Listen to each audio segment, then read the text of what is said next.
ఎంత అల్లరి చేసి బతికావన్నది కాదు, ఈశ్వరుడు యందు నిష్ఠాపట్యంగా త్రికరణ శుద్ధితో ఇది కోరచ్చా కోరకూడదా అని కూడా లేకుండా నువ్వు పశ్చాత్తాపడి కోరుకుంటే ఆయన ఎంత కిందకి దిగొచ్చేయడానికైనా ఆయన సిద్ధం.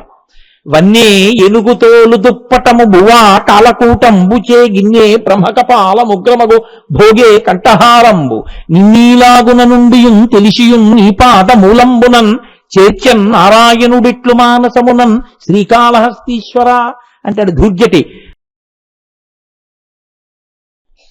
అంధకాసురసూదనాయ నమః అని ఒక నామం పరమేశ్వరుడికి.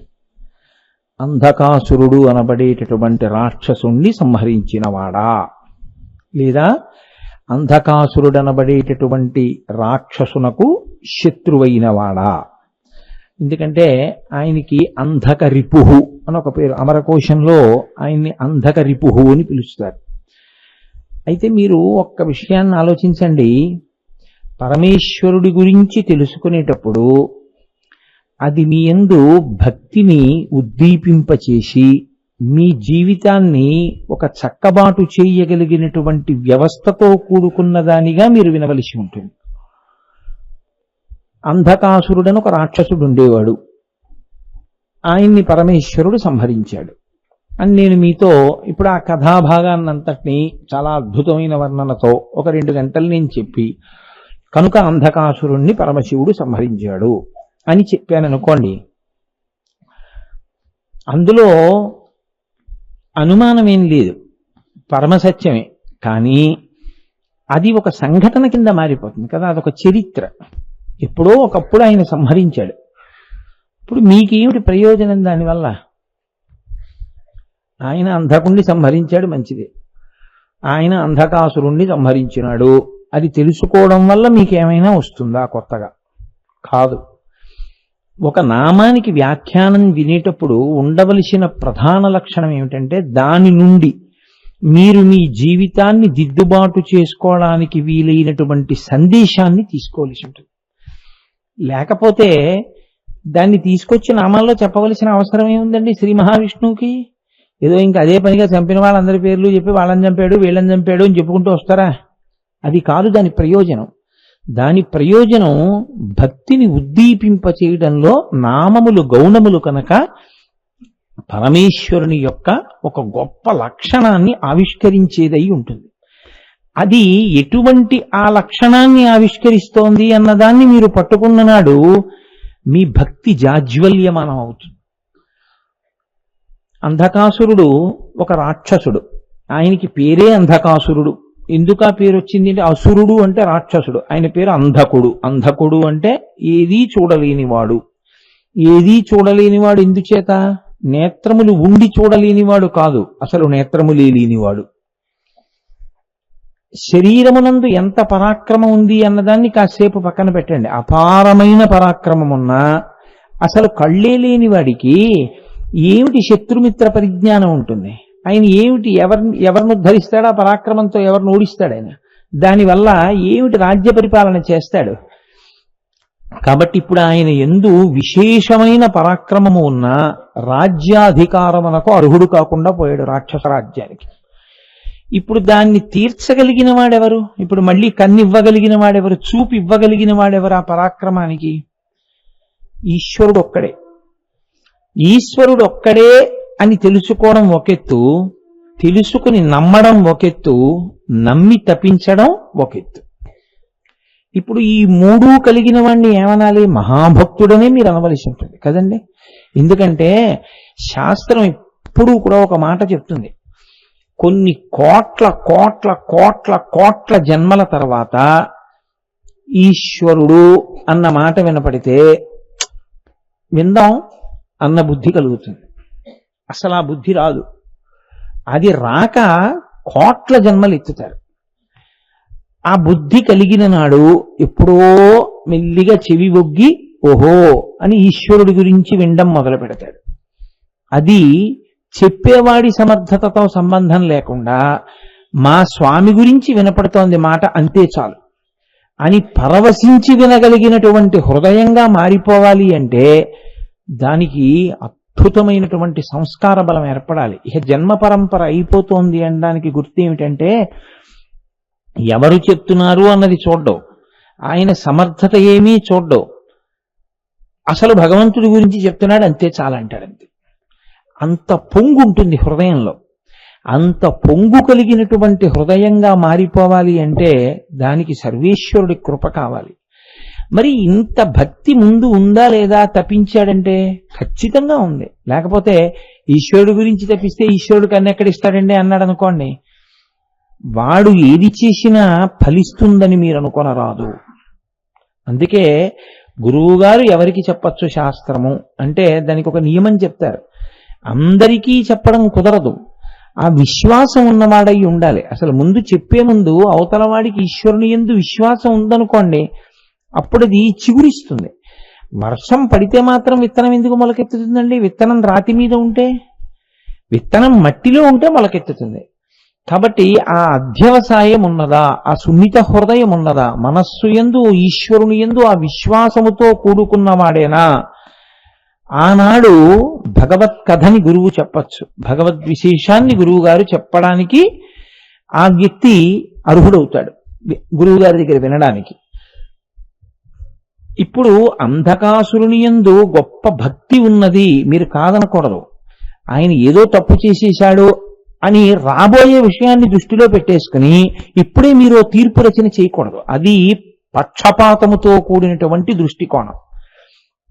అది తప్పు. అసలు అలా మాట్లాడే ప్రయత్నమే చేయకూడదు.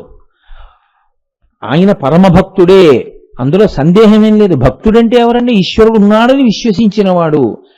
ఆర్తో జిజ్ఞాసురర్థార్థి జ్ఞానీచ భరతర్షభ అంటాడు శ్రీకృష్ణ భగవానుడు భగవద్గీతలో. ఆర్తితో ఉన్నవాడికి, జిజ్ఞాసుకి, అర్థార్థికి, మోక్షమును కోరుకున్న వాడికి కూడా నేనే దిక్కు, నన్నే అడుగుతారు, నేనే ఇస్తానన్నాడు. ఆయన్ని అడుగుదామన్న బుద్ధి కలగడం విశ్వాసమునకు ప్రాతిపదిక. కాబట్టి అంధకుడు భక్తుడే. కానీ అసురుడు ఎందుకయ్యాడో తెలుసా అండి? ఇది మీరు బాగా పట్టుకుంటే మీలో ఆసురీ ప్రవృత్తి కలగకుండా మీరు చూసుకోగలరు. మీరు కాదు, మీరు జ్ఞానులు, మీకు అది లేనే లేదు. నాబోటికాడు నేను చెప్పేది. ఆసురీ ప్రవృత్తి అంటే ఇది ఉండిపోవాలి, దీంతో ఎప్పుడూ భోగమే అనుభవించాలి. ఇంతే ఆసురీ ప్రవృత్తి అన్న మాటకు అర్థం ఏమిటంటే ఇది ఉండాలి. అందుకే దీన్ని ఏ నియమాన్ని కూడా దీంతో చెయ్యడానికి అంగీకరించడు. ఎందుకో తెలుసా అండి? ఎటు తిరిగి ఆఖరికి లోపల ప్రశ్న వేసుకున్నాడు అనుకోండి, జవాబు వస్తుంది. ఎందుకు పంచె కట్టుకో అని అడిగారు అనుకోండి, ఇప్పుడు పంచె ఎందుకు కట్టుకోకూడదో చెప్పడానికి ప్రయత్నిస్తాడు. కానీ వాడికి పంచె కట్టుకుంటే అదో నామోషి, అందుకు కట్టుకోవడం అసలు రహస్యం. అది పంచె కట్టుకోవడం నా భాగ్య విశేషం అని వాడు అనుకున్నాడు అనుకోండి, వాడికి వచ్చినా రాకపోయినా కట్టుకుంటాడు కదండి. అసలు మనిషి నియమోల్లంఘనం ఎందుకు చేస్తాడంటే మనసు యందు ఆ నియమమును పాటించాలనేటటువంటి జిజ్ఞాస లేదు, కుతూహలము లేదు.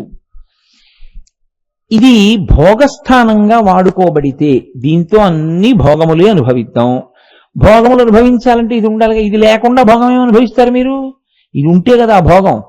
కాబట్టి ఇది ఉండాలి, ఇది పాడైపోకూడదు. ఇది ఎప్పుడు భోగం అనుభవించడానికి వీలైనటువంటి యోగ్యతతో ఉండాలి. అంటే ఇది మార్పు చెందిపోవడం, వృద్ధాప్యంలోకి వెళ్ళిపోవడం ఇలాంటివేం జరగకూడదు. ఇది ఎప్పుడు బలంగా ఉండాలి, ఇది యవ్వనంతో ఉండాలి. ఎవరెవరి దగ్గర భోగాలు బాగా ఉన్నాయని చెప్తారో వాళ్ళందరూ తనకి వశులవ్వాలి. అప్పుడు ఆ భోగాలన్నీ తను అనుభవించవచ్చు. అందుకే అందరూ ఇంద్రుడి మీద జైత్రయాత్ర కడతారు. ఎందుకంటే అక్కడ అప్సరసలు ఉంటారు, అక్కడ బంగారం ఉంటుంది, అవన్నీ తనవిగా అనుభవిస్తూ ఉంటాడు. భోగలాలసకే రాక్షసత్వం అని పేరు.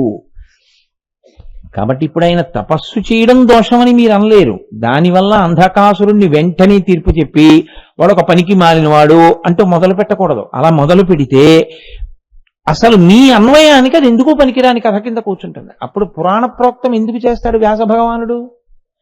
దాని వలన ఒక ప్రయోజనం ఉంది అని మీరు గుర్తించవలసి ఉంటుంది. ఈశ్వరుడి దగ్గర చేసేటటువంటి ఏ విజ్ఞాపన అయినా దేని కొరకో తెలుసా అండి? ఇది అశాశ్వతమే అనేటటువంటి సత్యము మీరు అంగీకరించగలిగినటువంటి ధృతి కలగాలి. ఎందుకంటే తనంత తాను మనసు అంగీకరించదు.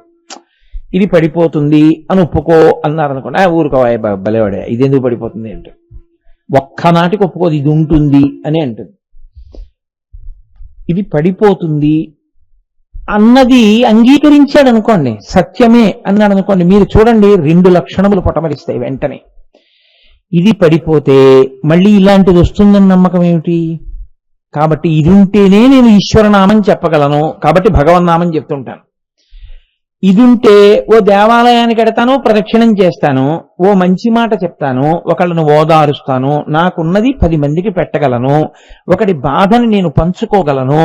ఇప్పుడు మీరు దీంతో చెయ్యగలిగినటువంటి మంచి పనులు ఏముంటాయో వాటిని ఎంచేసుకుని అవి చేసేయడానికి మీరు సిద్ధపడిపోతారు. అప్పుడు ఇంతకన్నా మంచిదైనా వస్తుంది, ఇంకసలు ఇలాంటి తెప్పలోకి రావలసిన అవసరం అన్నా లేకుండా పోతుంది. అసలు ఇది పడదు అని పడిపోయేదాన్ని పట్టుకుని పడదు పడదు పడదు పడదు అని మిమ్మల్ని మీరు మోసం చేసుకుంటూ కూర్చున్నారనుకోండి, నన్ను నేను మోసం చేసుకుంటూ కూర్చున్నాను అనుకోండి, అప్పుడు నా పాప చింతనకి హద్దే ఉండదు. ఎందుకో తెలుసా అండి, నన్నెవరేమంటారు, నేను దీంతో ఉండిపోతానన్న అన్న తాపత్రయం. కాబట్టి ఓ మంచి పని చేద్దాం, కంగారు లేదు. ఓ భగవన్నామం చెప్దాం, కంగారు లేదు. ఎప్పుడవన్నీ 70 ఏళ్ళు వచ్చాక చూద్దాం. 70 ఏళ్ల వరకు నువ్వు ఉంటావన్న నమ్మకం ఏంటి? దానికి జవాబు ఉండదు. కాబట్టి ఆసురీ ప్రవృత్తి రాక్షసత్వం అనగా ఏమి అంటే, ఈశ్వరుడు విధించినటువంటి శాసనం నిలబడకుండా తాననుకున్నది జరిగి తానుండిపోవాలనేటటువంటి కోరిక. అసలు లోకంలో ఉండేటటువంటి చాలా పెద్ద అజ్ఞానం అంతా 2 విషయాల్లోనే రంగరించుకుంటుంది. ఒకటోది ఎక్కడుంటుందంటే, ఇది ఉంటుంది, అక్కడ మొదలు పాపజీవనం. రెండోది, నేను సంపాదించింది నాకే మిగలాలి. ఎవరికి ఇవ్వడు. దేనికి? శివాలయ పునర్నిర్మాణానికి ఇస్తాడని మీరు అనుకుంటున్నారేంటి? ఏమి ఇవ్వడు. ఎందుకు ఇవ్వడో తెలుసా అండి? తనకే ఉండాలి. అసలు నీకే ఉండాలని నువ్వు కోరుకుంటే ఏం చేయాలో తెలుసా? నువ్వు పుణ్యకార్యానికి వినియోగించాలి. అప్పుడు నీతో వస్తుంది, అది నీ జీవుడితో వస్తుంది. నువ్వు దాన్ని పుణ్యకార్యానికి వినియోగించకపోతే నీ వారసులు పంచుకుంటారు. నీతో ఎలా వస్తుంది? నువ్వు సంపాదించింది నీతో పట్టుకెళ్లాలనుకుంటే నిజమైన మార్గం ఏంటంటే నువ్వు పుణ్యకార్యానికి వాడడమే. నువ్వు అది పెట్టి అన్నదానం చేసావు, నీతో వస్తుంది ఆ డబ్బు. ఎందుకంటే నీతో వస్తుంది, ఆ పుణ్య రూపంలో వచ్చేస్తుంది. శివాలయ పునర్నిర్మాణానికి ఇచ్చావు, నీతో వస్తుంది. నువ్వు పెట్టులో పెట్టావు, ఏమీ రాదు, నీ శరీరం కాలిపోతుంది, ఇది వారసులు పంచుకుంటారు. ఇది నాకే చెందాలి అని నిజంగా నువ్వు అనుకుంటే ఆ స్వార్థాన్నైనా ఈశ్వరుడి వైపుకి తిప్పు. కనీసం పుణ్యకార్యాచరణంగా నీది చేసేసుకోదాన్ని. పోనీ అది చేయడు, అక్కడ అజ్ఞానమే. అక్కడ కూడా ఇది ఉంటుందన్న దాని వల్ల వచ్చిన ప్రమాదం అదంతా. ఇది ఉంటుంది కదండి, అదంతా నాకే ఉంటుంది కదా అంటాడు. ఇది గుటుక్కుమంటుంది, అది వారసులు పంచుకుంటారు. ఎటుకాక చెడిపోతాడు, వాడు గోదానం చేయడు. కాబట్టి ఇప్పుడు ఏం చేయాలి? ఏమీ ఉండదు. ఆ జీవుడు ఎటో పోతాడు. ఇంక మళ్ళీ ఎన్ని కోట్ల జన్మల తర్వాత ఎవడు ఉద్ధరిస్తాడు? ఓసారి ఇందులోంచి బయటికి వెళ్ళిపోయిన తర్వాత ఇంకో ధరించేవాడు ఉండడు. రాక్షసత్వము అన్న మాట యొక్క ప్రారంభ స్థానం అక్కడ లేదనుకోండి. అసలు ముందు ఏమవుతుందంటే, ఈ బాబోయ్ మనకి ఎందుకు వచ్చిన గొడవండి, చేయడం తేలిక, పాపం పోగొట్టుకోవాలంటే ఎంత కష్టం, వద్దులేండి మనం ఆ జోలికి వెళ్ళొద్దు. అందుకే మీకు పురాణాంతర్గతంగా ఆశ్చర్యకరమైన కథలు కొన్ని ఉంటాయి. అవన్నీ ఎందుకు వస్తాయో తెలుసా అండి? ఇదిగో ఈ సున్నితమైన విషయం మీద దెబ్బ కొట్టడానికి వస్తాయి. స్కాందంలో, విష్ణు పురాణంలో, వరాహ పురాణంలో మీకు అనేకమైన సందర్భాలు ఇలాంటివి కనపడుతుంటాయి. సరే, నేను ఎప్పుడైనా ప్రస్తావన వచ్చినప్పుడు దాని గురించి మీకు ఒక ఉదాహరణ చూపించే ప్రయత్నం అన్నాను కాబట్టి ఇవాళే ప్రయత్నం చేస్తాను దాన్ని చూపించడానికి. కాబట్టి ఇప్పుడు రాక్షసత్వము అన్న మాటకి హద్దేమిటంటే, కన్నొచ్చింది అనుకోండి అంధకాసురుడికి, అంతా చూస్తాడు ప్రపంచాన్ని కదండి. ఇంతకు ముందు ఏవి తనకి ఆకర్షణీయములు కావో అవన్నీ కనపడతాయి. కనపడగానే అవి నావైపోవాలి అంటే తాను అనుభవించేయాలి. తాను అనుభవించేయాలంటే దీనికి శక్తి ఉండాలి. దీనికి శక్తి ఉండాలంటే దీనికి వృద్ధాప్యం రాకూడదంటే ఇది పడకూడదు, ఇది జర్జరీభూతము కాకూడదు. ఇవే అడుగుతాడు ఈశ్వరుడు. ఇవి అడిగిన వాడెవడో వాడు రాక్షసుడు. ఇవి అడగకుండా నీ పాదముల యందు నిశ్చల భక్తి లభించుగాక అన్నవాడెవడో వాడే ఋషి. విచిత్రం ఏమిటంటే నేను ఉండిపోవాలన్న వాళ్ళందరూ పడిపోతుంటారు. నాకు ధర్మం కావాలన్న వాడు ఎవడుంటాడో వాడు పడిపోకుండా ఉండిపోతాడు.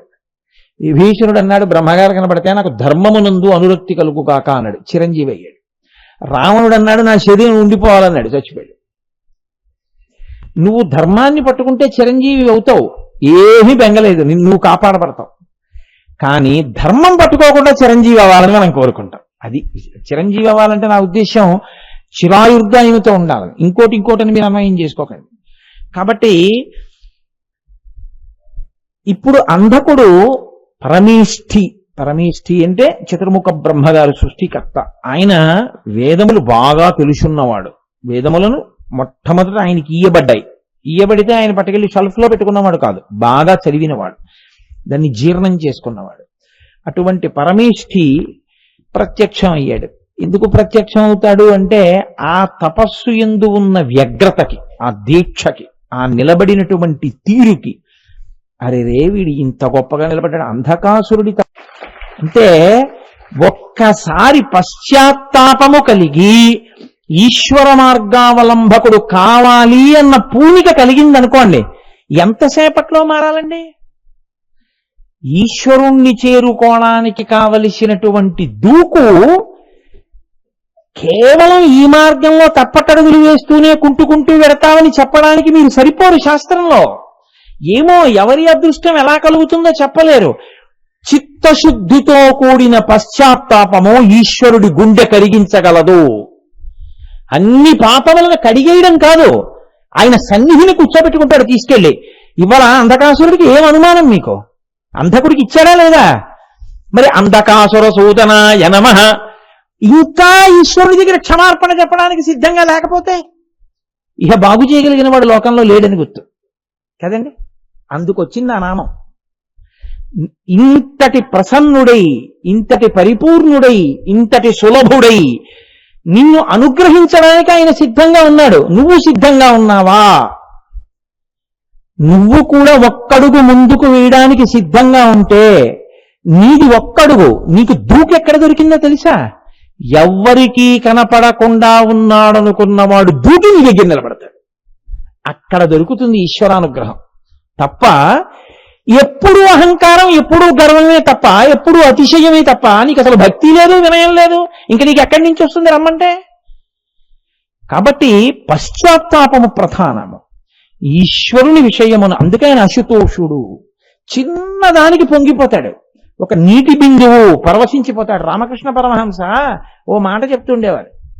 ఒక పెద్ద భవంతి కట్టాడు ఒక ఆయన, పెద్ద పొలతోటేశాడు, బ్రహ్మాండమైన గదులు కట్టాడు, ఎన్నో పెద్ద పెద్ద విషయాలన్నీ అమర్చాడు. ఇంత పెద్ద ఇల్లు ఆయనకి అద్దెకిచ్చుకోవలసిన అవసరం లేదు. ఆయన ఇంకొక కొంచెం దూరదేశంలో ఇంకొక పెద్ద హర్మ్యం కట్టాడు. అక్కడ ఉందాం కొన్నాళ్ళు అనిపించింది. వెళ్ళిపోతూ ఒక పేదవాడిని పిలిచి అన్నాడు, నువ్వు ఇందులో ఉండు, జాగ్రత్తగా తుడుస్తుండు, కడుగుతుండు, ఈ పువ్వులు కోసుకో, పళ్ళు కోసుకో, కాయలు కోసుకో, చక్కగా ఇవన్నీ నువ్వు అనుభవిస్తుండు, ఇవన్నీ అనుభవిస్తుండు, జాగ్రత్తగా చూస్తుండు. నేను ఎప్పుడైనా ఓసారి వస్తాను, ఓ రోజో రెండో రోజులో ఉండి మళ్ళీ అక్కడికి వెళ్ళి ఉంటూ ఉంటాను. నేను వచ్చినప్పుడు మాత్రం ఇల్లు చక్కగా ఉండాలి, అలా ఉంచు చాలు, ఇంకేం అక్కర్లేదన్నాడు. పడుకో హాయిగా, ఈ పరుపుల మీద పడుకో, ఈ వస్తువులు వాడుకో, వంటలు చేసుకో, పళ్ళు కోసుకో, కాయలు కోసుకో, పూలు కోసుకో, హాయిగా పడుకో, ఏసీ వేసుకొని ఇష్టం. ఆయన అలాగే బాబాయ్య అన్నాడు. ఆ ఇంట్లో ఉంటున్నాడు, బోల్డ్ పళ్ళు పండుతున్నాయి, బోల్డ్ని కాయలు కాస్తున్నాయి, పువ్వులు పూస్తున్నాయి, అన్ని తను పెట్టుకుంటున్నాడు, భార్యకి ఇస్తున్నాడు, తింటున్నాడు, సంతోషంతో ఉన్నాడు. అప్పుడప్పుడు కాస్త ఆ కాయలు అవి పట్టుకెళ్ళి ఆ పక్క వాళ్ళకి, ఈ పక్క వాళ్ళకి, అందరికీ ఇస్తున్నాడు. అంటే కొన్నాళ్ళు పోయిన తర్వాత అడుగుతారు కదండి, ఇది ఒక ఆయన కట్టిస్తుంటే చూసాను, నాదనేవారు, ఆయన ఎప్పుడు రావట్లేదు, మీరే ఉంటున్నారు, మాకు ఈ కాయలు ఇస్తున్నారు, పళ్ళు ఇస్తున్నారు, ఇప్పుడు అసలు ఆయన ఉన్నారా అండి, లేకపోతే మీరేమైనా కొనుక్కున్నారా దీన్ని అని అడగడం మొదలెడితే, ఆయన ఎప్పుడో ఓసారి వస్తాడో గంట, అది ఏ చీకటి పడ్డాక వస్తాడో ఏ పగలు వస్తాడో, వచ్చి వెళ్ళిపోతుంటాడు. ఇప్పుడు పెద్ద ఆయనదేనండి, నేను ఇందులో ఉంటున్నానండి, పని చేస్తున్నానండి అని చెప్పడం ఎందుకు అని ఆయన ఏం చేశాడంటే, కొన్నాళ్ళు బాగానే ఉన్నాడు, ఆయనదండి అనేవాడు. కొన్నాళ్ళు పోయాక ఏమనడం మొదలెట్టాడంటే, అబ్బాయి నాదేనండి, ఆయన వెళ్ళిపోయాడు, నాకు అమ్మేశాడండి అని చెప్పాడు. ఆయన ఓ 3 నెలలు పోయాక వస్తున్నాడు. వస్తుంటే పాపం ఏమన్నా అంత మంచి ఇల్లు అమ్మేశారు, ఏ ఇబ్బంది వచ్చిందండి అన్నాడు ఎవడో ఇల్లు. నేనమ్మేయడం ఏమిటి అన్నాడు. అందులో ఉన్నాయని మరి అలా చెప్తున్నాడు. ఆయన వేటగా కాయలు పళ్ళు పూలు అన్ని మాకు ఇస్తున్నాడు. ఇచ్చి తనదిట మీరు అమ్మేశారట, ఇప్పుడు పాపం ఆ డబ్బట్టుకుని ఎక్కడో తిరుగుతున్నారట, మీరు ఏదో కష్టాల్లో ఉన్నారట అన్నాడు. ఆయన ఏం చేశాడంటే చెర చెర చెర చెర లోపలికి వచ్చి వాడికి ఉన్నటువంటి పెట్టి బేడా తీసి గేట్ అవతల పారేసి నీజా ఇల్లు పో బయటకు అన్నాడు అని మెడబెట్టి గంటి గేట్ వేసేశాడు. ఎందుకు పోగొట్టుకున్నాడు అందులో ఉన్నవాడు ఆ ఇంటిని? అది యజమానిదే అని చెప్పు ఉండుంటే వాడే ఉండుండేవాడు కదండి. నాదని చెప్పడంగా పంప ముంచేసింది. ఈశ్వరుడికి దూరం అవడానికి కారణం ఏంటంటే నాది నాది అంటూ ఉండడమే. వాడిది అంటుంటే వాడి దగ్గరే ఉంటాం, ఏమీ ఇబ్బంది ఉండదు, మీకున్నది ఏం పోదు. వాడిది అనకపోవడంలో వస్తుంది ఇబ్బంది అంతా. కాబట్టి ఈ నాది తీసి వాడిది పెట్టు, వాడు ఒక్క దూకొచ్చి నేను ఎత్తుకుంటాడు, నెత్తి మీద పెట్టుకుంటాడు, భుజాల మీద పెట్టుకుంటాడు, తల మీద పెట్టుకుంటాడు. అనడం రాక పాడవుతున్నావు, ఆ అనడం నేర్చుకో. ఇది చెప్పడం అంధకాసుర సూదనాయ నమః తప్ప కేవలం ఆయన అంధకుండి సంహరించాడు అని నేను ఒక కథ చెప్పి మీకు వదిలేశాను అనుకోండి. ఇప్పుడు మీకేమిటి ప్రయోజనం? మీ అనుష్ఠానంలో, మీ ఉపాసనలో మీకేమైనా ఉపయోగం ఉంటుందా? ఏమీ ఉండదు. కాబట్టి ఒక నామాన్ని అర్థం చేసుకునేటప్పుడు ఎలా అర్థం చేసుకోవాలో అలా అర్థం చేసుకోవలసి ఉంటుంది. మీకు శివాస్తోత్ర శతనామ స్తోత్రానికి సంబంధించినంత వరకు కొన్ని సంహారములను గురించినటువంటి విషయముల ప్రస్తావన ఉంటుంది. ప్రతిదాని వెనక కూడా ఒక మహత్ప్రయోజనాన్ని నిక్షేపిస్తారు. ప్రత్యేకించి చూడండి, అంధకాసుర సూదనాయ నమః గంగాధరో లలాట చక్కాలకాల కృపానిధి. అందులో ముందుకు వెడితే కృత్తివాస అని ఆయనకో నామం. కృత్తివాస అంటే పులితోలు కట్టుకున్నవాడా, ఏనుగు తోలు కట్టుకున్నవాడా? రెండూ కట్టుకున్నవాడు. ఎందుకో తెలుసా అండి, శాస్త్రంలో పంచ కట్టుకుని ఉత్తరీయం లేకపోయినా, ఉత్తరీయం వేసుకుని పంచ కట్టుకోకపోయినా దోషమే. అందుకే మీరు అమ్మవారికి బట్టలు ఇచ్చినా వస్త్రద్వయమే ఇవ్వాలి, చీర జాకెట్ బట్ట పెట్టి ఇవ్వాలి. అసలు ఇంకా మాట్లాడితే ఇంటికొచ్చిన సువాసినికి రవికిల బట్ట ఒక్కటే పెట్టడం కూడా దోషమే, 2 రవికిల బట్టలు పెట్టాలి. వస్త్రద్వయమే, ఎప్పుడిచ్చినా వస్త్రద్వయమే. అది కూడా ఈశ్వరుడికి ఇచ్చేటప్పుడు ప్యాంటు చొక్కా పట్టుకెళ్ళి ఈశ్వరుడి దగ్గర పెట్టకూడదు, కుట్టిన బట్టలు పెట్టమని వేదంలో లేదు. కాబట్టి పంచ ఉత్తరీయమే పట్టుకెళ్ళి పెట్టాలంటే పంచెల చాపు పెట్టాలి ఆయన దగ్గర. మీ ఇంట్లో అలా లేకపోతే మీరు కొనుక్కొచ్చి పెట్టాలి పంచెల చాపు. అంతే కొత్త ప్యాంటు చొక్కా పట్టుకెళ్ళి ఈశ్వరుడికి పెట్టడం, ఆ పిచ్చి పనులు చేయకూడదు. కాబట్టి ఇప్పుడు ఆయన కృత్తివాస, కృత్తి అంటే చర్మము అని అర్థం. చర్మమును ధరించినవాడు. చర్మమును ధరించినవాడు అంటే చర్మమును 2 సార్లు 2 చర్మములు ధరించినవాడు అని మీరు చెప్పాలి తప్ప ఒక చర్మమునే ధరించినవాడు అని చెప్పడం కుదరదు. నామం కృత్తివాస అని ఉంటుంది, కానీ ఒక వస్త్రమే ఆయన కట్టుకుంటే అమంగళం కదండి. కింద కట్టుకున్నా తప్పే, పైన వేసుకుని కింద కట్టుకోకపోయినా తప్పే. కాబట్టి కింద కట్టుకుంటాడు, పైన వేసుకుంటాడు, ఎడంభుజం మీద ఉత్తరీయం వేసుకుంటాడు. ఈ 2 వేసుకుంటే వస్త్రద్వయాన్ని కట్టుకున్నవాడు. ఒక మర్యాద కోసం. అలా ఈశ్వరుడు కట్టుకోకపోతే వచ్చిన నష్టమేం లేదు. దిగంబర నామం ఉంది కదండి అంటారేమో, అది చెప్పినప్పుడు దానికి అన్వయం చెప్తాను. కాబట్టి ఇప్పుడు కృత్తివాస ఆయన 2 కట్టుకున్నాడు, ఏనుగు తోలు కట్టుకున్నాడు, పులి చర్మము కట్టుకున్నాడు. పులితోలు ఉత్తరీయంగా వేసుకుంటాడు, ఏనుగు తోలు పంచలా కట్టుకుంటాడు. ఈ 2 ఎందుకు వచ్చాయో తెలుసా అండి? ఆయనకి ఎవరూ పట్టుకొచ్చి పెట్టలేదు. అయ్యా మీరు కట్టుకోండి బాగుంటుందని చెప్పి ఓ ఏనుగు తోలు ఓ పులి చర్మం పట్టుకెళ్ళి పెట్టిన వాళ్ళు లేరు. ఒకవేళ ఈశ్వరుడికి అలా కట్టుకోవడం ప్రీతి అనుకోండి, మీరేం చేయవలసి ఉంటుంది? మీరు కూడా 2 పెట్టవలసి ఉంటుంది కదా. ఈశ్వరుడికి ప్రీతి అన్న మాట ఎప్పుడైనా వాడితే ఒకటి గుర్తు పెట్టుకోండి, అప్రీతి కూడా ఉందని గుర్తు కదా. ప్రీతి ఉంటే అప్రీతి ఉంటుంది. ప్రీతి అప్రీతి ఉన్నవాడు ఈశ్వరుడు ఎందుకు అవుతాడు? ఆయనకి ప్రీతి కాదు అప్రీతి కాదు, అందులో ఏదో విషయం ఉంది గమనించమని మీకు సూచన అంతే. సోమవారం నాడు శివాలయంలో దీపం పెడితే శివుడికి సంతోషిస్తాడని అని పైకి అంటాం. శివుడు సోమవారం నాడు దీపం పెడితే సంతోషం ఎందుకో తెలుసా అండి? మీరు బతకడానికి అందులో లక్షణం కలుగుతుంది. అందుకే వీడు సరైన మార్గంలో ఉండి కాస్త వీడు సక్రమంగా ఉంటున్నాడు రో, ఇప్పుడు వీడు 10 కాలాలు బతకడానికి అవకాశం పొందాడని సంతోషిస్తాడు తప్ప ఆయన దగ్గర దీపం పెట్టాడని ఆయన సంతోష పెట్టడానికి ఆయనే దీపాలకు దీపం. కాబట్టి పరమేశ్వరుడు ఎందుకు ఈ 2 కట్టుకుంటాడు అంటే, ఇదిగో ఈ అంధకాసురుడు ఎలా బయలుదేరాడో ఒకప్పుడు గజాసురుడని ఒక ఆయన బయలుదేరాడు. ఆయన రాక్షసుడు. ఆయన కూడా ఇలాగే రాక్షసుడు అన్న మాటకు అర్థం కోరిన కోరికల్ని బట్టి, లోపల భావన బట్టి. ముందు బాగానే ఉంటారు వాళ్ళు. ఆయన కూడా ఇలాగే పరమేష్ఠి గురించి తపస్సు చేశాడు. బ్రహ్మగారు ప్రత్యక్షమయ్యారు. ఏం కావాలి నీకు అని అడిగారు ఆయన. ఆయన చచ్చిపోకూడదు, దీనికి బలం ఉండాలి, భోగములు అనుభవించాలి. రాక్షసులందరూ ఒకటే గుర్తుడ్డు కొట్టి రాసి సంతకం పెడుతుంటారు, డిటో, అన్ని అవే కోరికలు, ఇంకేమి మారదు ఎవరి కోరిక. ఆయన అన్నారు అలా కుదరదు, పోనీ ఎలా చచ్చిపోతావో చెప్పు, నే రాసినట్టు చచ్చిపోవద్దు, నువ్వు ఎప్పుడు చచ్చిపోతావు, ఎలా చచ్చిపోతావు. ఆయన అన్నాడు, అసలు పురుషుని యందు కామము లేని స్త్రీ, స్త్రీ యందు కామము లేని పురుషుడు, దంపతులుగా ఉన్న వాళ్ళు ఎవరైనా ఉంటే అలాంటి వాళ్ళ జోలికి నేను ఎడితే అప్పుడు చచ్చిపోతాను. అంటే ఆయన ఉద్దేశం ఏమిటంటే, స్త్రీగా ఉండి పురుషుని యందు కామం లేనిది, పురుషుడిగా ఉండి స్త్రీ యందు కామం లేని వాడు అయ్యుండి స్త్రీ పురుషులు కలిసి ఎక్కడ ఉంటారు లోకంలో, అలా ఉండరుగా. అలాంటి వాళ్ళ జోలికి నేను ఎడితే వాళ్ళ చేతిలో చచ్చిపోతాలే అన్నాడు. లేరేమిటి, పార్వతీ పరమేశ్వరులు ఉండనే ఉన్నారు. అంటే వాడు అన్యథా ఏం కోరుకున్నాడంటే, వాడు అదృష్టం పార్వతీ పరమేశ్వరుడి చేతిలో చచ్చిపోతాను అని కోరుకున్నాడు. ఆయన పార్వతీదేవి జోలికి వెళ్ళి చచ్చిపోయాడు. ఈయన ఏం చేశాడో తెలుసా అండి, ఈయన కాశీపట్టణానికి వెళ్ళాడు. ఒక్కొక్కడి ఉద్ధతి ఒక్కొక్కలా ఉంటుంది. ఇంత గొప్పవాణ్ణి కదా, ఇన్ని గెలిచాను కదా, నాకు నమస్కారం పెట్టడం మానేసి కాశీపట్టణం గొప్పదని గంగలో స్నానం చేయడం, విశ్వేశ్వరుడికి అభిషేకం చేయడం, ఆయన విశ్వేశ్వరుడు అన్నాం, విశ్వనాథుడు అన్నాం, ఏమిటి అల్లరి. ఆ కాశీయే వెళ్ళి వీళ్ళందరినీ చావగొట్టేస్తాను, ఏదో విశ్వనాథుడు వస్తాడేమో చూస్తానన్నాడు. అదో ఉద్ధతి. కాబట్టి అక్కడికి వెళ్ళాడు. వెళ్ళి కాశీపట్టణం వెళ్ళి గంగలో స్నానం చేసేవాళ్ళని, విశ్వనాథుడి ఆలయంలోకి వెళ్ళేవాడిని, అన్నపూర్ణమ్మ గుళ్ళోకి వెళ్ళేవాడిని, అదే పని కొట్టడం మొదలెట్టాడు. అంటే భక్తుల్ని బాధ పెడుతున్నాడు. భక్తులు ఎవరికి చెప్తారు? వాళ్ళందరూ వెంటనే సంఘం పెట్టుకుని తీర్మానం చేసుకుని యుద్ధాలకు రారు. వాళ్ళు ఈశ్వరుడికి చెప్పుకుంటారు. కాబట్టి వాళ్ళు ఈశ్వరుడికి చెప్పారు, ఈశ్వర ఏమిటి అల్లరి, కాశీపట్టణానికి వచ్చి మేము ఏదో గంగలో స్నానం చేసుకుని అభిషేకం చేసుకుని ప్రశాంతంగా కూర్చుందాం అంటే వీడు కొడుతున్నాడు, మమ్మల్ని హింస పెట్టేస్తున్నాడు. శుద్ధ సాధులందు నీ ప్రతిజ్ఞ కదా, నిన్ను నమ్ముకున్న వాళ్ళ జోలికొస్తే నువ్వు ఊరుకోకూడదు కదా. కాబట్టి శంకర నీవు మమ్మల్ని అనుగ్రహించు. సరే ఆయన సంగతి నేను చూస్తానన్నాడు. వచ్చి ఆ గజాసురుడితో ఏదో కాసేపు యుద్ధం.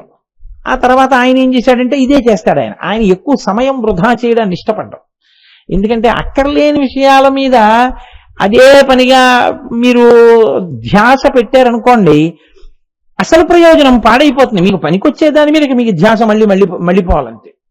కాబట్టి ఆయన ఏం చేశాడంటే త్రిశూలంతో పోటు పొడిచి అలా పైకెత్తి మళ్ళీ పెట్టాడు. పెడితే వీడు అంతే అంధకాసురుల్లాగా కాసేపు ఏదో గింజుకున్నాడు, అల్లరపడ్డాడు, నానా హింస పడ్డాడు. పడ్డ తర్వాత అదే పనిగా కింద కూర్చున్నటువంటి పరమశివుడి వంక చూశాడు కదండి. తెలిసి చూశాడో తెలియక చూశాడో చూడవలసిన వస్తువుని కన్ను విప్పి బాగా చూశాడు. అజ్ఞానం నశించిపోయి ఇప్పుడు అన్నాడు, ఈశ్వర నా అదృష్టం, కాశీపట్టణంలో నీ త్రిశూలం చేత పొడవబడి పైకెత్తబడి నించోపెట్టబడ్డాను. అది నేను సామాన్యమైన స్వరూపం కాదు గజాసురుడిది. మీరు శివమహాపురాణాదులలో చూస్తే ఆయన కదిలితే, ఆయన జూలు విదిలిస్తే మేఘములు ఎగిరిపోయేవి. అంత పెద్ద శరీరం, భూమి కంపించేది ఆయన అడుగులేస్తే. అటువంటి వాణ్ణి అవలీలగా త్రిశూలాన్ని గుచ్చి పై నించోబెట్టాడు. ఏదో పై నిమ్మకాయ పెడుతుంటారు చూసారా, అలాగా. ఇప్పుడు ఆయన స్తోత్రం చేస్తే శంకరుడు తలెత్తి అన్నాడు, ఏమిటంటావైతే అన్నాడు. ఆయన అన్నాడు, ఇక నా శరీరంలోంచి ప్రాణములు ఉత్క్రమణం పొందుతున్నాయి. ఈ శరీరంతో చాలా తప్పులు చేసేసాను కదూ, నువ్వు ఒక్క పని చేయి నన్ను అనుగ్రహించడానికి. నా ప్రాణం పోతోంది. ఈ ప్రాణం పోగానే విసిరేకు, ఆ త్రిశూలాన్ని తీసి ఇలా అన్నావు అనుకో, ఎక్కడో పడిపోతాను, వెళ్ళి అలా పడైకు, ఇక్కడే పడేసి నా తోలంతా ఒల్చుకుని కట్టుకో. ఎప్పుడు అది కట్టుకు తిరుగుతూ ఉండు. అలా కట్టుకు తిరుగుతూ ఉంటే నేను నీకే తగులుతూ అలా ఉండిపోతాను. స్వామి ఎంత తప్పు చేశాను, ఇంత బలం ఉన్నవాణ్ణి నిన్ను సేవించుకుంటే ఎంత బాగుండేది, సేవించుకోలేకపోయాను. నా తోలు నిన్ను సేవించుకుంటుంది వస్త్రంగా, అప్పుడు నా శరీరంతో సేవించుకుంటున్నానన్న ఆనందం కలుగుతుంది, నాకు మాటిస్తావా అన్నాడు. అంటే ఏమనాలండి పరమేశ్వరుడు? ఏనా అర్థం ఉందా లేదురా? ఉన్నన్నాళ్ళు అల్లరా, కాశీ వచ్చి గొడవలు పడ్డావా, ఇప్పుడు చచ్చిపోయే ముందు నీ తోలు నేను వలవనా, ఒలిచా ఏనుగు తోలు నేను కట్టుకోనా, నెత్తురోడుతున్నది, ఏమి కర్మ వచ్చిందండి నీ ఏనుగు తోలు కట్టుకు తిరగను, కుదరదు. నా పంచెలు నాకున్నాయి, బ్రహ్మాండమైన పట్టు పంచెలు ఉన్నాయి, నేను అలా కట్టుకోను. అసహ్యం తోలు కట్టుకోవడం ఏంటి, నే కట్టుకోను, కుదరదు అనాలి కదండి. ఆయన అన్నాడు, నీ తోలు కట్టుకోవడం కాదు, నిన్నిప్పుడు కింద పడేసి నీ తోలు ఒలిచేసిన తర్వాత మిగిలిన మాంసఖండము శివలింగం అయిపోతుంది. దానికి కృత్తివాసేశ్వరుడు అని పేరొస్తుంది. కాశీపట్టణం వచ్చిన వాళ్ళు ఆ శివలింగాన్ని దర్శనం చేస్తే నేను ఎంతో సంతోషిస్తూ ఉంటాను. కాబట్టి కృత్తివాసేశ్వర శివలింగం అన్న పేరుతో కాశీపట్టణంలో నీ పేరు మీద దేవాలయం వెలుస్తుంది, నీ శరీరం శివలింగం అయిపోతోంది అన్నాడు. అని ఆయన తోలు ఒలుచుకున్నాడండి. ఒలుచుకుంటే ఆ మిగిలిపోయినటువంటి శరీరము శివలింగమైంది. అదే కృత్తివాసేశ్వర శివలింగము అంటారు కాశీపట్టణంలో. ఆ తోలు కట్టుకు తిరుగుతూ ఉంటాడు ఆయన. ఇప్పుడు చెప్పండి, ఎంత అల్లరి చేసి బతికామన్నది కాదు, ఈశ్వరుడు యందు నిష్ఠాపట్యంగా త్రికరణ శుద్ధితో ఇది కోరచ్చా కోరకూడదా అని కూడా లేకుండా నువ్వు పశ్చాత్తాపడి కోరుకుంటే ఆయన ఎంత కిందకి దిగొచ్చేయడానికైనా ఆయన సిద్ధం. వన్నే ఎనుగుతోలు దుప్పటము బువా కాలకూటంబుచే గిన్నె బ్రహ్మకపాల ముగ్రమగు భోగే కంఠహారంబు నిన్నీలాగున నుండియుం తెలిసియుం నీ పాద మూలంబునన్ చేర్చన్ నారాయణుడిట్లు మానసమునన్ శ్రీకాళహస్తీశ్వర అంటాడు ధూర్జటి. మహానుభావుడు నిందాస్తుతి చేసినట్టుగా చేశాడు. ఆయన చేతకాక ఏనుగుతోలు కట్టుకున్నాడా? కాదు, ఎంతగా పశ్చాత్తాపడిన వాడి పాపములు తీసేసి ఉద్ధరిస్తాడో చూపించడానికి ఆయన ఏనుగు చర్మం కట్టుకుంటాడు. అలాగే ఆయన ఒకప్పుడు దారుకావనంలో తిరుగుతుంటే ఋషులు ఆయనను అపార్థం చేసుకున్నారు. ఆయన వంటి దివ్య సుందరమూర్తిని చూసి ఋషిపత్నులు ఆయన్ని వెంబడించారు. వాళ్ళది పాపపు దృష్టికోణం కాదు, మహానుభావుడే ఈయన అని ఆయన వెంట వెళ్ళారు. వెడితే ఋషులకు ఆగ్రహం వచ్చి ఆభిచారిక హోమం చేసి ఒక పులిని సృష్టించి విడిచిపెట్టారు. ఆయన ఇలాంటి విద్యలన్నీ వచ్చిందే నాలోంచి, మీరు నా మీద ప్రయోగిస్తే అది పనికొస్తుందా అని ఆ పులిని చంపి పులి తోలు ఒలిచి ఆ తోలు తీసి ఉత్తరీయంగా వేసుకున్నాడు. అందుకే శివమానస పూజ చేస్తే ఒక మాట చెప్తారు, ఈశ్వర నీకు మేము చూశావు పురహరు భేదమన్ పులి పట్టి తుంచి ఏనుగు తోలు ఒలిచి కింద కట్టుకోవడానికి పంచగా పైన ఉత్తరీయంగా వస్త్రద్వయమిచ్చితి హేరంబజనక అంటారు. ఓ హేరంబజనక శివ, నీకు పులితోలు ఏనుగు చర్మం పంచ ఉత్తరీయంగా ఇస్తున్నాను అంటారు మానస పూజలో. కారణం ఏమంటే ఆయన ఆ రోజున ఆ పులితోలు ఉత్తరీయంగా వేసుకున్నాడు. ఇప్పటికీ మనం ఆ రెండిటితోటే పిలుస్తాం.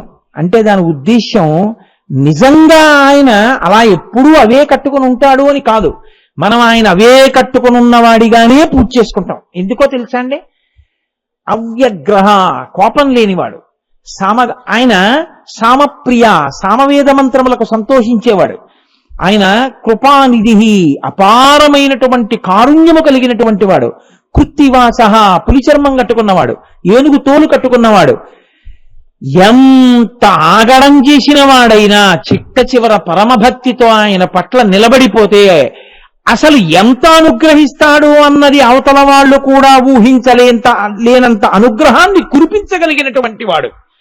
లోకంలో ఇటువంటి వాడి పట్ల కోపం ఉండాలి అవతల వాడికి, కానీ ఆయన కోపం కావాలంటే వస్తుంది, వదిలేయాలంటే వదిలేస్తాడు తప్ప ఆ కోపమునకు అలా వశుడైపోయి ఉండిపోవడం అన్నది ఆయనకు ఉండదు. కావాలి ఇప్పుడు కోపం, ఏదో దిద్దవలసిన అవసరం ఉంది, వస్తుంది.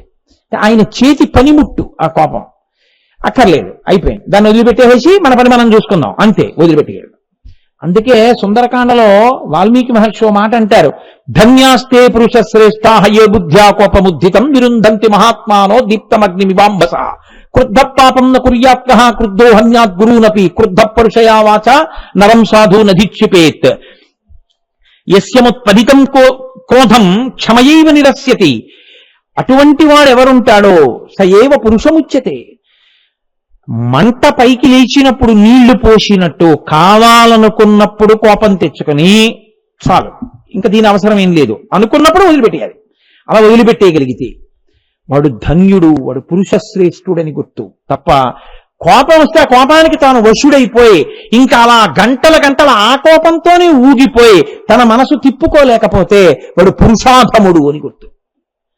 కాబట్టి దీప్తమగ్నిమివాంబస, క్రుద్ధ పాపం న కుర్యాత్తః క్రుద్ధో హన్యాద్గురూనపి క్రుద్ధ పరుషయా వాచ నరం సాధు నధిక్షిపేత్. కోపము కావాలనుకున్నప్పుడు తెచ్చుకుని కోపం వదిలేయాలనుకున్నప్పుడు వదిలేయడం చేత కానివాడు గురువుని కూడా చంపేస్తాడు. ఆఖరికి క్రుద్ధ పాపం న కుర్యాత్తః క్రుద్ధో హన్యాద్గురూనపి క్రుద్ధ పరుషయా వాచ, ఎటువంటి మాట అయినా నోరు జారిపోతాడు ఆ కోపంలో. అలా జారిపోకుండా అదుపుతో ఉండగలిగాడంటే కోపం ఆయనకి వశమై ఉంటుంది, ఆయన కోపానికి వశుడైపోడు. అందుకే అప్పుడు కూడా వాక్కు శుద్ధంగానే ఉంటుంది. కాబట్టి క్రుద్ధ పాపం న కుర్యాత్తః క్రుద్ధో హన్యాద్గురూనపి క్రుద్ధ పరుషయా వాచ నరం సాధు నధిక్షిపేత్. అటువంటి మహానుభావుణ్ణి అవ్యగ్రహ, కోపం లేనివాడు. కోపం ఉన్నట్టు ఉంటాడంతే, అది దిద్దుబాటు కొరకు మాత్రమే. కాబట్టి త్రిశూలం పట్టుకుని యుద్ధం చేసినట్టుంటాడు ఉగ్రహ, కానీ అవ్యగ్రహ, ఆయన కోపం లేదు. అందుకే అలా విడిచిపెట్టేస్తాడు. విడిచిపెట్టి ఆ ఏనుగు చర్మాన్ని కట్టుకున్నాడు, పులితోలు వేసుకున్నాడు. ఇది బాహ్యార్థం. అంతరార్థం ఏమిటో తెలుసా అండి? కృత్తి అన్న మాటకి ఒక అర్థం ఉంది. కృత్తి అంటే ఖండింపబడునది. ఏది ఖండింపబడుతుంది? ఏది అసలు మీ కంటికి కనపడకుండా పాడు చెయ్యడమే లక్ష్యంగా పెట్టుకుని ఉన్నదో అది ఖండింపబడుతుంది, అది పోతుంది. ఎవరి వలన? ఎవడు దాన్ని ధరించాడో వాడి వలన. పాడు చేసేటటువంటివి రెండే: మాయ వలన కలిగిన వెంపర్లాట. రెండు మాటలుగా వాడితే. పులి వేటకి ప్రసిద్ధి. పులి భయంకరమైన వేటాడి చంపుతుంది.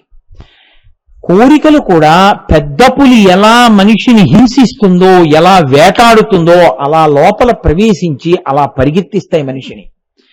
అలా పరిగెత్తించగలిగినటువంటి, పాడు చెయ్యగలిగినటువంటి కోర్కెల్ని పరమశివుడి యొక్క పాదములు పట్టుకుంటే తోలు తీసి ఉత్తరీయంగా వేసుకుంటాడంటే ఆ కోర్కెలు నిన్ను బాధ పెట్టకుండా ఉండగలుగుతాయి.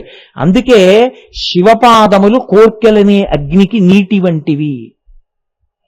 మీరు నీళ్లు నెయ్యి ఒక్కలాగే ఉన్నాయి కదా అని అగ్నిహోత్రాన్ని ఆర్పడానికి పట్టుకెళ్ళి నెయ్యి పోశారనుకోండి, అగ్నిహోత్రం మరింత ప్రజ్వరిల్లుతుంది.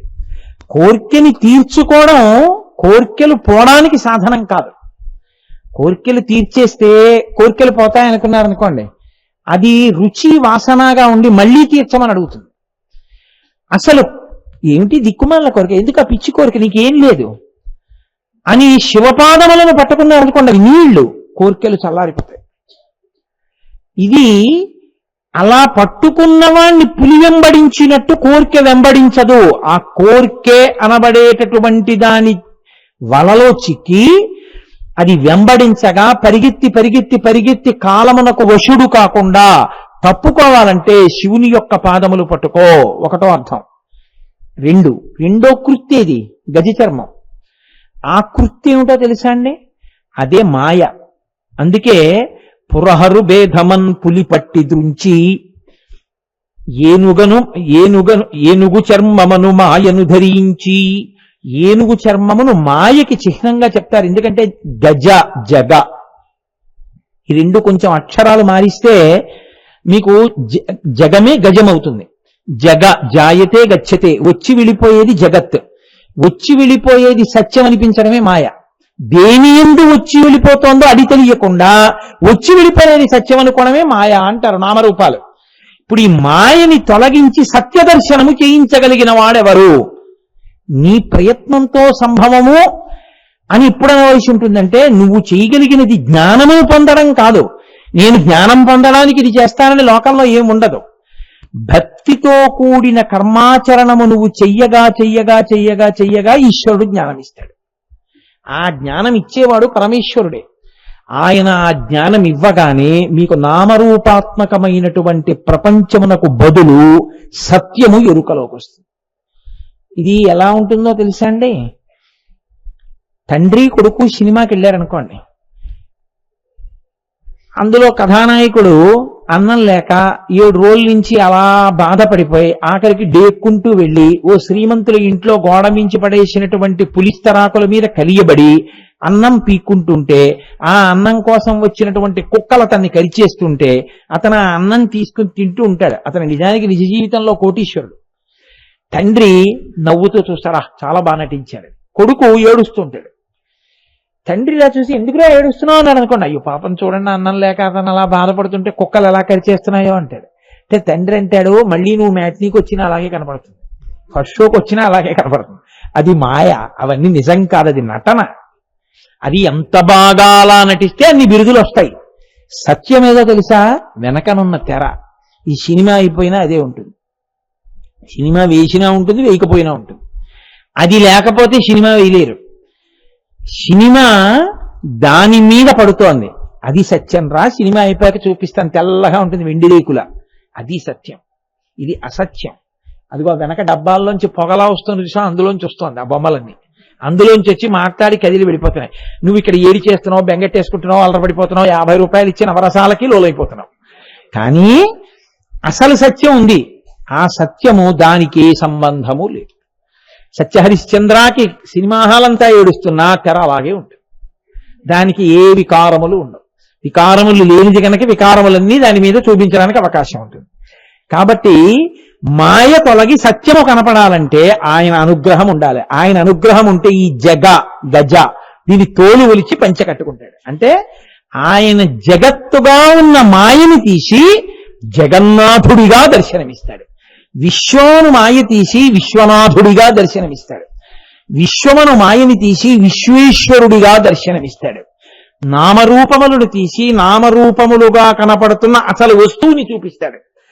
ప్రమిదలుగా, మూకుళ్ళుగా, పాలికలుగా, కుండలుగా, చెంబులుగా, ఇన్నిటిగా కనపడుతున్నది మట్టే. మట్టి ఇన్ని రకాలుగా కనపడుతోంది తప్ప అసలు మట్టి లేకుండా ఇవి రావు. మట్టి సత్యం, ఈ నామరూపాలు అసత్యం. కుండ పగిలిపోతే మళ్ళీ మట్టే, ప్రమిద పగిలిపోతే మట్టే, పాలిక పగిలిపోతే మట్టే. కానీ మట్టి పగిలిపోతే, మట్టి లేకపోతే ప్రమిద లేదు, మట్టి లేకపోతే పాలిక లేదు, మట్టి లేకపోతే మూకుడు లేదు. సత్యమైన ఈశ్వరుడు లేకపోతే జగత్తు లేదు, జగత్తు లేకపోయినా ఈశ్వరుడు ఉంటాడు.